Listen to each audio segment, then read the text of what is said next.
Hi, I'm Sherry Ali, wife of the late Joel Ali. We've been married for 28 years. Hi, I am Prentice Ali. I'm the brother of Joel Ali. Good afternoon to all family, friends, and loved ones who could be here this afternoon as you join me in celebrating the wonderful life of my dad, Joel Ali. Hi, my name is Jude Ali. I'm the son of Joel Ali, and I'm 18 years old. Hi, I'm Julian Ali. I am the last of 3 children that Joel Ali had. Hi, my name is Chris Dural, and I'm one of the lead vocalists for Mayaro The Band and Extincts. My name is Neil Lalji, and I have been in music for quite a number of years. And I met Joel Ali like 8 years ago. So here I am to answer your questions. Wendell Naipaul, producer, stage manager, events manager, Synergy TV, 10 TV, Kesty Band, you know.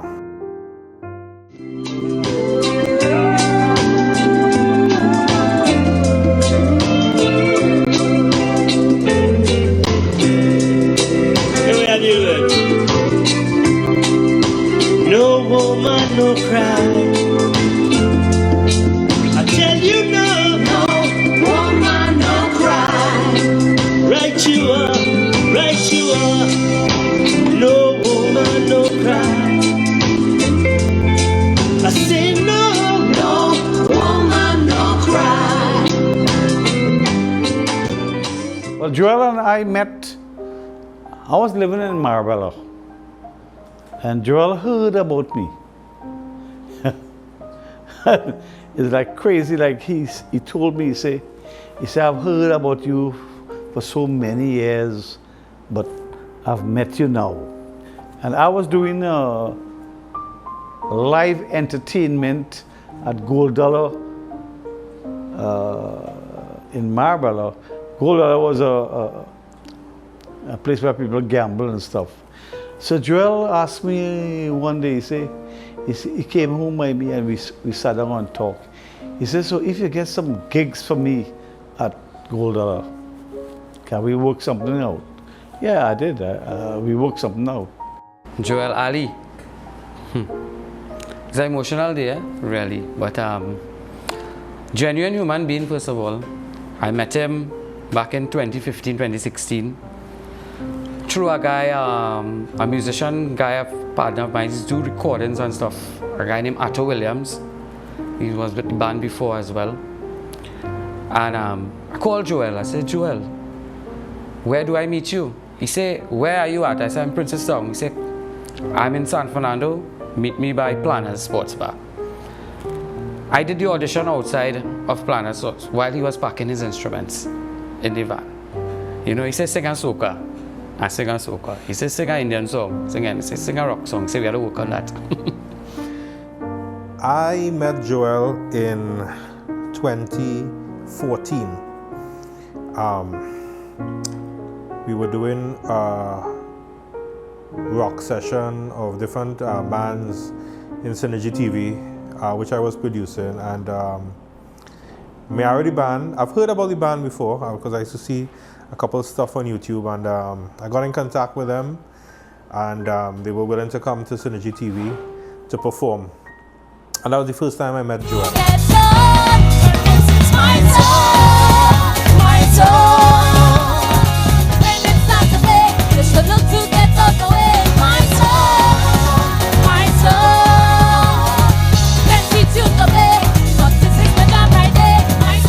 Growing up with Joel, he was, I followed Joel. He was my mentor. And at the age of maybe 11, I heard the first Beatles album with Joel there, and obviously I got a liking to it. And then he had his band in presentation, and I mean, we were 3 or 4 years, 3 years apart. And I would stick with him, and he would carry me to the band, and I would hear the drummers, and I say, nah, I could do this. and we were playing rock music, and I got a liking to it. I was probably 11, 12. And then I told my father I wanted a drum kit. They bought it for me apparently, but for Christmas, but they didn't, of course, Santa Claus couldn't let me know it was there, and I cried and cried. And he said he really wanted to give it to me before Christmas Day, but they held off. And when I got it, I was jamming with Joel. Joel and I met in Toronto. When I moved there in 91, I believe, he had already been living there, and we went to visit his aunt, and he was asleep on the couch. And that's how we met. He started taking me out, introducing me to Toronto, Caribana, and we just hung out for a few months, and we got married after 8 months. Joel was actually going back to Trinidad, and he came to, I was at York University, I was in the library, and he came in the library. He said, look, either going back, or if I stay, we have to get married. So I said, well, I want you to stay. So we got married. And that was it. We went to City Hall in Toronto, and 28 years later.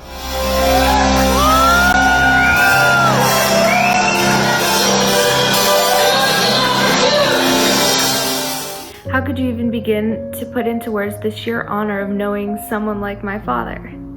Not only was he ambitious, intelligent, talented, hilarious, and generous, but on top of that, he was the most outstanding father a person could have. Well, not was, but he is the best father in the universe.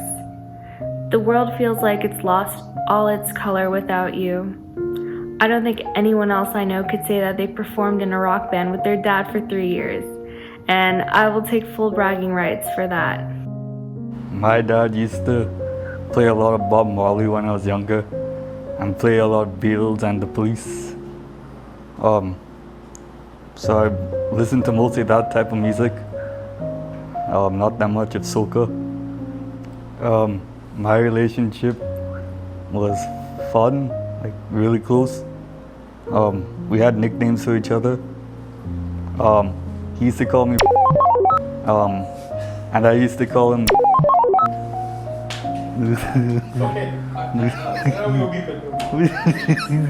Well, all through my life, like when I used to go to primary school, he's been pushing me to, get into music, join, like try and learn the guitar and instrument. He always asks me, what instrument are you good in? What instrument are you interested in? And I'll be like, I don't know, a guitar maybe.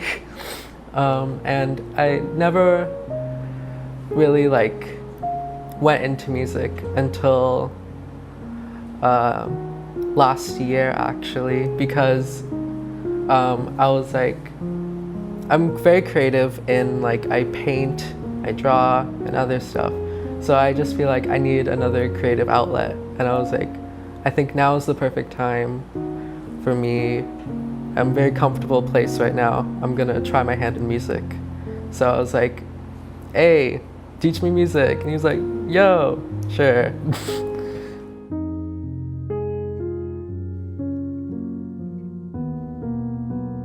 Today is a very emotional thing for me. Because Joe and me, we did so many different venues together, and he was amazing. Places we went, places we did, and we did music, and people ask us, they say, how you guys, you two guys is Indians, how are you doing black music like that? And Joel and me used to watch each other and laugh. He was a person that the music he did, he wanted people to understand that what the music he's doing is perfection. Perfection.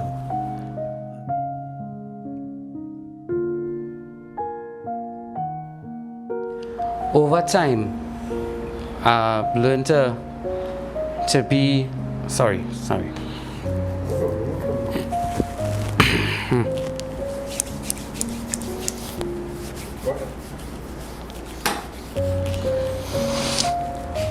All right.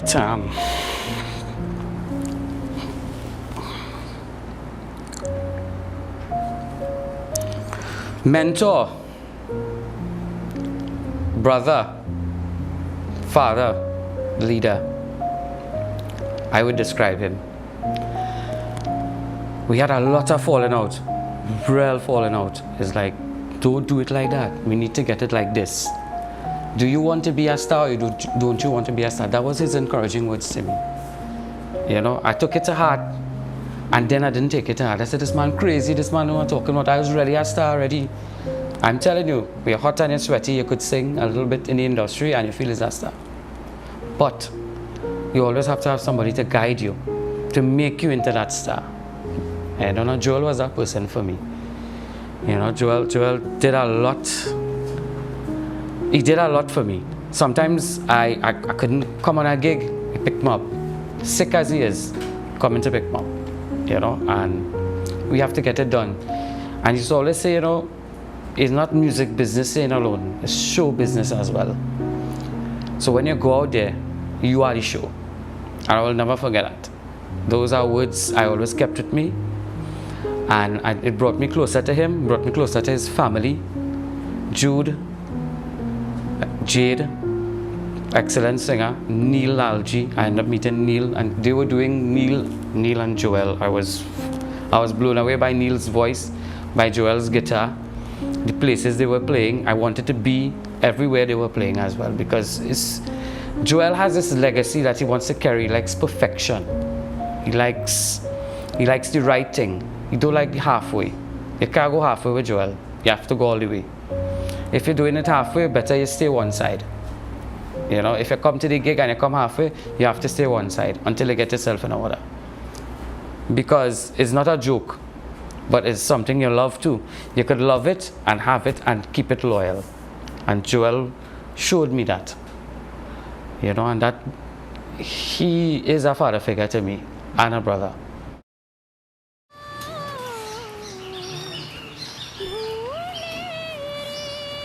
Kita. Cipete ada hana dia tak lalu jadi. Demang kali gue nak. Cuci mangale. Hana. I think I was instrumental in 2014 in bringing a wider audience to Mayaro The Band, to the more urban setting, because at that point he had one of his lead singers was Sneaky, and Sneaky was in my office, and he was playing a little chutney rhythm, and he was just singing Doti. But that's all he had, just Doti. He didn't have a song. He just, if your Doti short, lengthen it with cloth. And I said, Sneaky, why? That's all you have? He said, yes. I said, Sneaky, that is a hit. You need to do something with that song. So he said, okay, I'll talk to Joel. And Joel took it upon himself, produced the song. We did the music video, and in 2014, If Your Dirty Short was one of the biggest chutney hits in 2014. And not only a chutney song, it crossed over Mayaro The Band with Sneaky by extension, ended up in the Soca Monarch finals that year, the Chutney Monarch finals that year, Young Kings finals that year, and Calypso King finals that year. I think that's the only band in the history in Trinidad and Tobago to accomplish all those finals. And I was really, really proud of Joel for taking the reign and pushing through. And Joel really put himself forward for everybody, for myself, for Sneaky, the band members, and sometimes if Sneaky didn't have outfits or he didn't have transport to go to a gig or whatever, Joel was always there, front and center, to make sure it happened first and foremost, not for Joel, but for Mayaro The Band. You know, to make sure that these people reach the gig on time so they could get paid, so they could have some money to go back to their families and all that stuff. So I think that 2014 was truly one of the best years for me with Joel. And then I helped him trying to rebrand Mayaro The Band to Mayaro 2.0. And a lot of stuff, happened after that. Young, the dirty Titanic, young, like it's trying to stop it, blood circulation. Joel allowed me to get this musical background, being part of this experience, and it had created a name for myself. And when Joel had migrated to school in Canada, I continued. And although I was a drummer then, I played bass. I was instrumental in the band Mark IV. We had a band called Animal. We had quite a couple bands. I was playing bass guitar, I was playing rhythm guitar, playing drums, and I was instrumental in making all the music come together. And it was, music was part of me back then. But of course, I had school and I had work and all these things. And then when I got married, or just before I got married, I was in the band Mark IV. And 3 months before I got married, I told the guys, hey, I had to take a rest. Right? I choose to take a rest. And I have not been in a band ever since until Joel came back. And every time Extincts, drummer couldn't make it, he would call me to fill in. And I haven't played in years. And I would come and try my very best. Sometimes it's funny because I can't keep the timing like the rest of those professionals. And then the big climax was for my good friend Mark Bartlett's, must be a Boxing Day event. Joel, out of the blues, asked me to beat drums. And I went there and it was amazing. It was executed in such a manner, you would swear I practiced with the band an hour before.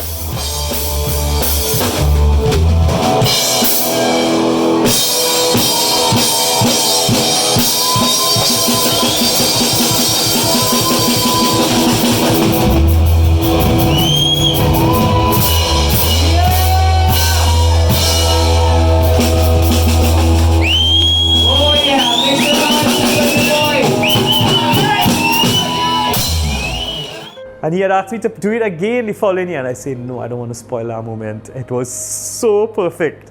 I don't want to spoil that moment. We moved back to Trinidad in 2010. Joel used to get depressed a lot during winter. And he said, Sherry, I just couldn't take it anymore. I, of course, really, the kids and I didn't want to move back. But, we had to do something to make him happy. He was so depressed. And we moved back. And it was the happiest 10 years of his life. Mayaro The Band initially started in Toronto. Joel formed a parang band in Toronto called Mayaro The Band. Mayaro is always significant to him because he spent all his summertime there, the beach, his freedom. Band members were actually from Czechoslovakia, Bulgaria, Cuba, Goa, and the front line was from Trinidad. After we moved back in 2010, in 2011, we reformed Mayaro The Band with our local artists, local musicians. You're my hero, Daddy, and my goal is for people to gain a little insight as to how lucky we were as a family, something I'm so proud to be a part of.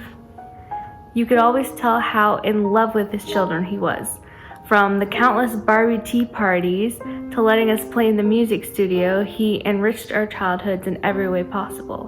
When we moved to Trinidad, which admittedly I was initially against, it opened a door for so many more opportunities. After my first day of school, which I hated, he and my mom stood outside with me in the pouring rain while I just bawled my eyes out over how much I didn't like my new school. They immediately made me feel better and would transfer me to another school if I couldn't get used to that one. Long story short, I stayed, and I still can't believe that when my parents were dropping me off to write SEA, all my dad said was, mash up the dance, Farah, and give me a fist bump. And I guess it worked because I came 21st in the country. When I was 17, Daddy had just started his rock band Extincts, and I was kind of interested in the idea of singing in the band. So he said to come up to the studio and try it out. I sang Dreams by Fleetwood Mac, and I honestly wasn't that good. But he said I could practice and try again. And so I practiced day and night for that entire week until I knew the song inside and out. And the two of us did a practice rehearsal in front of Mummy, who could not contain her excitement. And all of a sudden, I was set to perform live with the band. I was equally excited as I was nervous because I had never considered myself a singer of any sort. But I went and made my dad proud that night as I performed alongside him in the band. We had such an open relationship built on love, trust, and respect, and we were at the level where we just got each other. I was 15 or 16 when I started to learn the keyboards. I was 11 years old when I started to produce music, when I started to really like that type of stuff. The new music that's out today is kind of basic compared to what they had before. So I listen to mostly the older stuff because you can get inspired by the older songs than the new ones. My dad used to get me angry sometimes because I'll do something stupid and then he'll yell in front of the band members and then I'll feel embarrassed. And then he'll say, "Stop climbing up like a fool." And then I'll do this. He'll hate when I do this hand. He'll say to join the other band. And then he'll also say, "If you don't behave, I'll unplug the keyboard on stage." One of the most memorable times, well, like some of,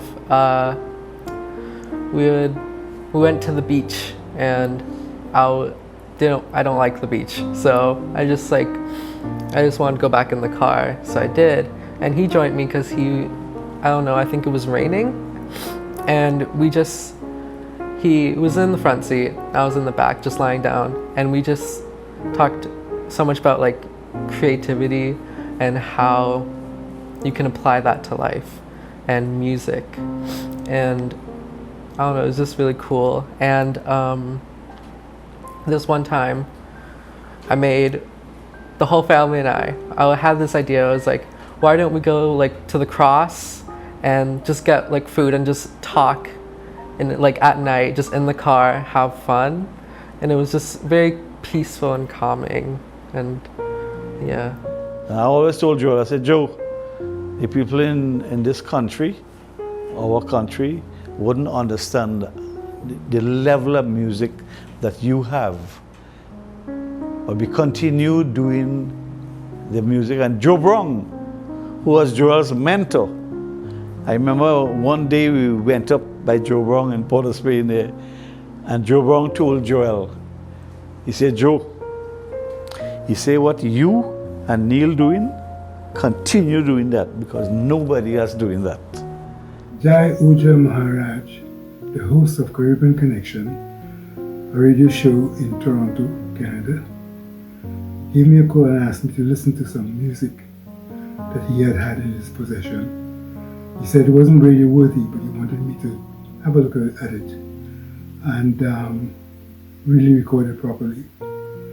So I took it and I said, yeah, I would do it for him.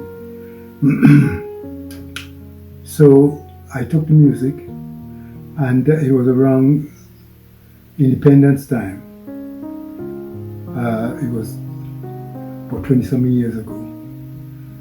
And it was an award ceremony that was being held for the independence of Trinidad and Tobago. And I went to Scarborough. It was a ceremony award, but they were giving out awards. And I went to see this award ceremony. And there was a performance going on. I guess they didn't plan for it to go on into the night. And this performer went on stage and started to sing. And the stage was dark because it went into the night. The lighting wasn't that good at all. There was no lighting, as a matter of fact. They were fishing around to get some kind of light on the stage. And this performer went on stage and sang. I mean, flawlessly, the track. And I was impressed because nothing hindered him, and he was just so brave, and he sang his material and came off stage. I thought it was good. And when I went to congratulate him, this is the person who Jai wanted me to meet with and go over his music. It was Traffic Man, Joel Ali. That's how I met Joel Ali. And the relationship lasted for over 20-something years. One of my fondest moments with Joel was sometimes when I would invite Joel to Synergy TV just to come up and probably do a solo gig with Neil. He would always bring oysters. I think I used to like when he used to bring oysters because he used to call me and say, Wendell, I'm coming up, you know. And Joel used to go out of his way to make that stop to go into Marabella or wherever and get that oyster and hold it driving and don't let it spill, just to make sure I'm giving a couple of oysters. And that was something I always liked that about Joel. Family-oriented band where everybody could just come and have a good time, a safe, good, loving time. That's what Mayaro is about. Non-stop music. We bring the crowd could come up on stage if they want. They could sing if they want. If you're feeling a song so much, come up and love it because we're playing a song for you. That's what Mayaro 2.2 is about. Love. Well, when Joel came back from Canada maybe 10-15 years ago, he was occupied in the music business throughout. And maybe 5 years after, we started to line. And I go to the market with him. I go to the wharf and swim with him. He has taught me even more that all of us are one. He has love for everybody. We go by the wharf, we swim, because he kept on inviting me for the exercise, and he needed to exercise because he was pre-diabetic. And I was so glad that I got away from my everyday life to spend those moments with Joel. He has taught me so much about human being, right? That I look at everybody differently, right? He would greet the vagrant. He would give his last dollar and nobody knows. He doesn't say, hey, look, I give that man $1, give that man $1. He may hide and say, here, hold that, because you don't want Sherry, know, right? I was so glad to have the opportunity in those last years. We should have done it earlier. But unfortunately, he went away and, you know, we couldn't do it. But I was really glad to have the opportunity to learn so much of life through Joel. Honestly, every day was memorable with Joel. He made life fun. Everything was spontaneous. You know, we never conformed to uniformity. And that was just memorable for me. It was just fun and love every day. You know, we tried not to take on life stresses. Joel was always, as I said, he was always a fun person.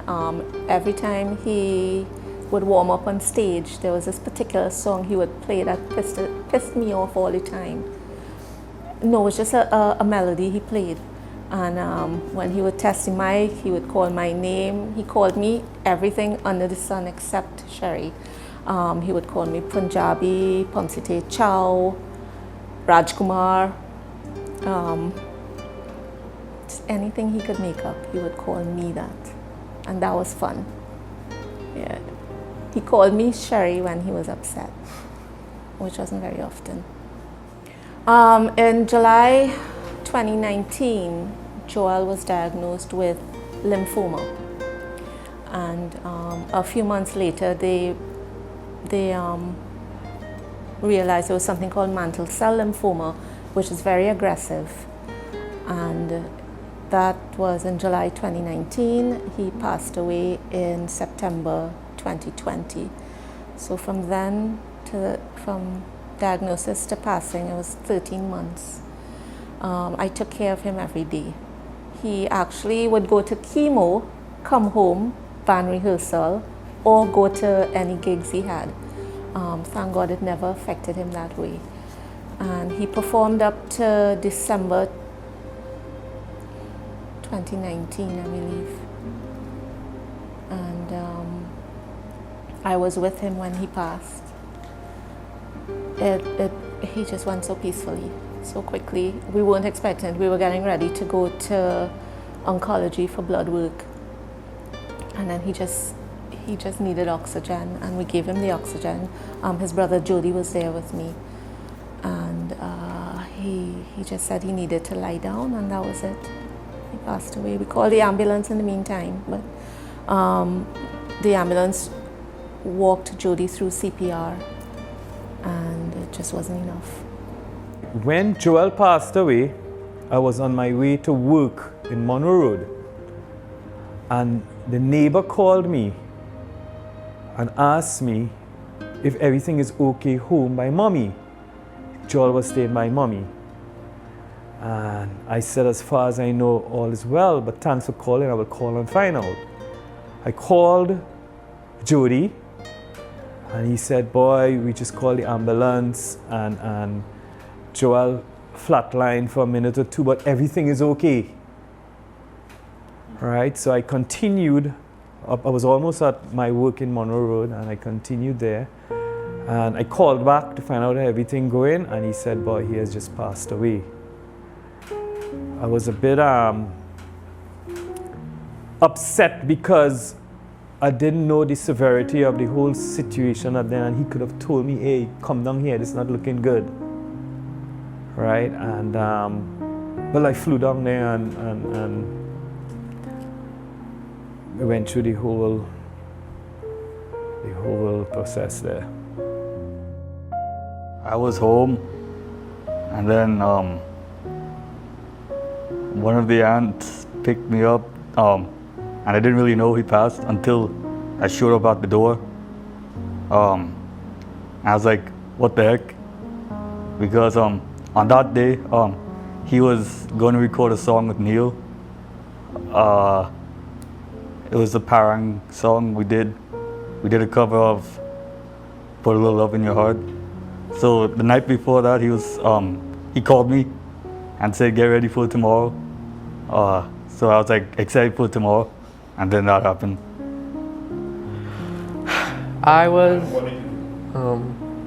So I woke up for online school, and the night before I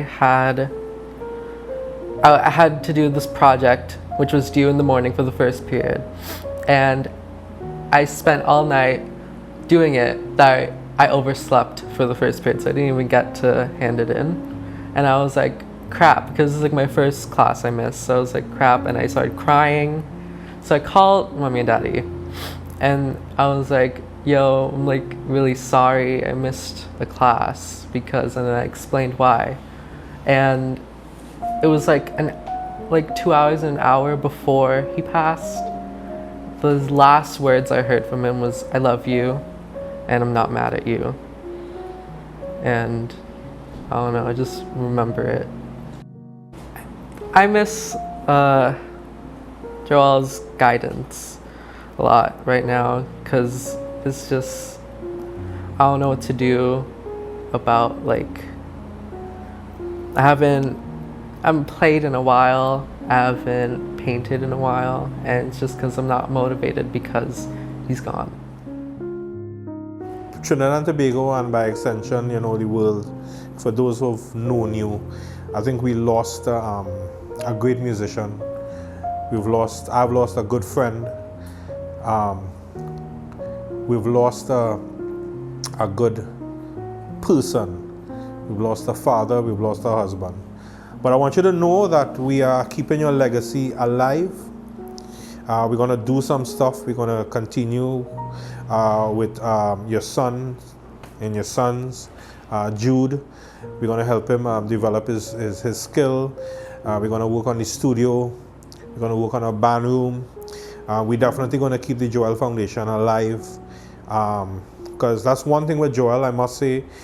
He gave a lot of band members opportunities, even though sometimes they couldn't cut it. But they just wanted that stage. That is what Joel, I think, was known for. Come on, man, come and sing. We'll give you that opportunity. Thank you for the music. thank you for your encouragement. Thank you for believing in me. And I know he was still believing me. All the arguments, he had that there. We had that connection.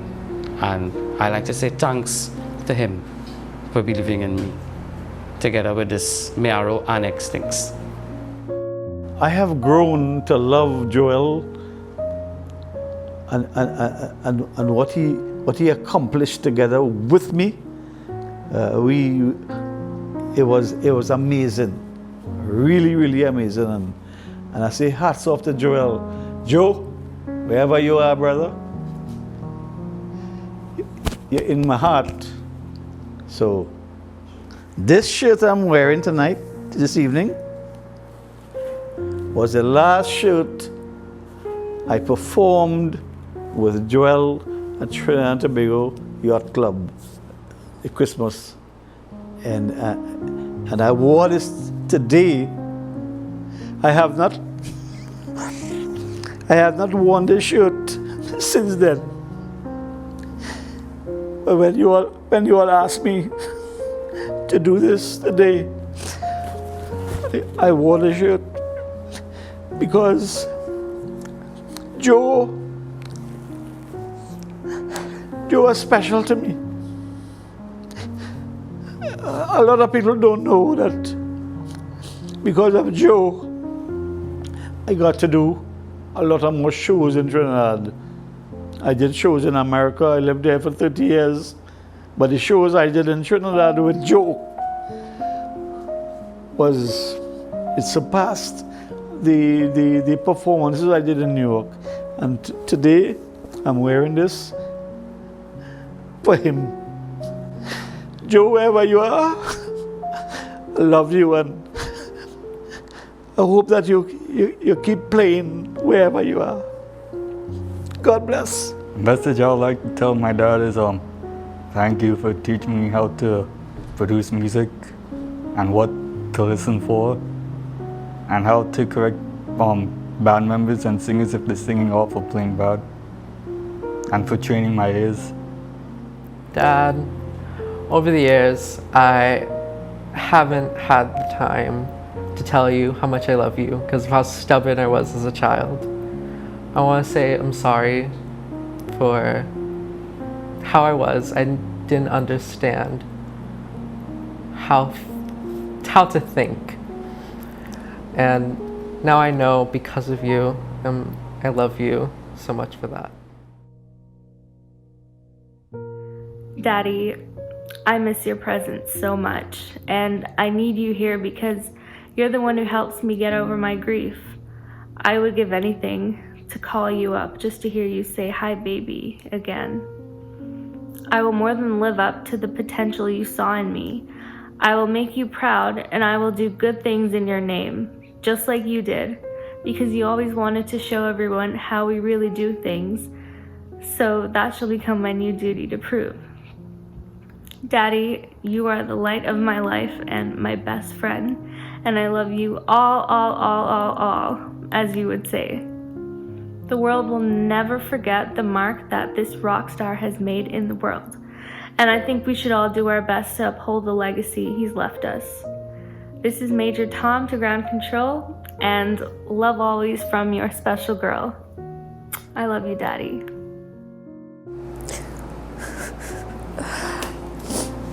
Joel, I want you to know that your legacy lives on, and we are doing our best to continue in your name.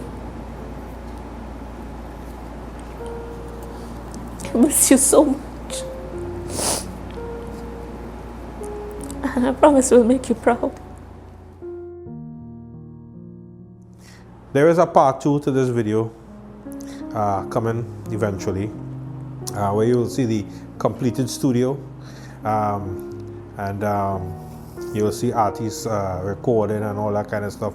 You'll see the band room. That is where his legacy will continue.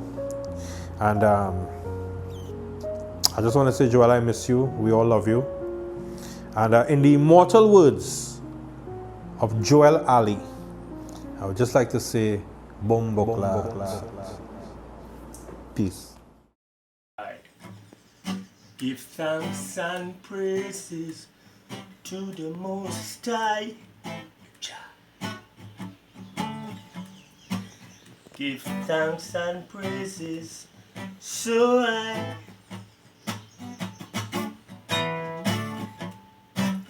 He will not forsake you, my brethren.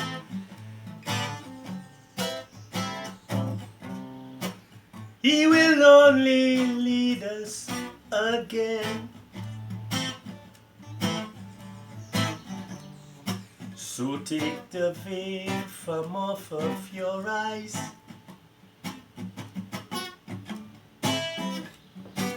Look into the future and realize Moses had two sons, Samson and Shaphat. And in Shem is said to be a prophet. Glory to Jah, the prophet has come through all these changes. Glory to Jah, the prophet has come through all these changes. When my soul was hurting deep within, and I'm worrying to be free desperately. Guide and protect I and I, oh Jah Jah, through all these changes. Guide and protect I and I, oh Jah Jah, through all these changes. Rastafari is his name.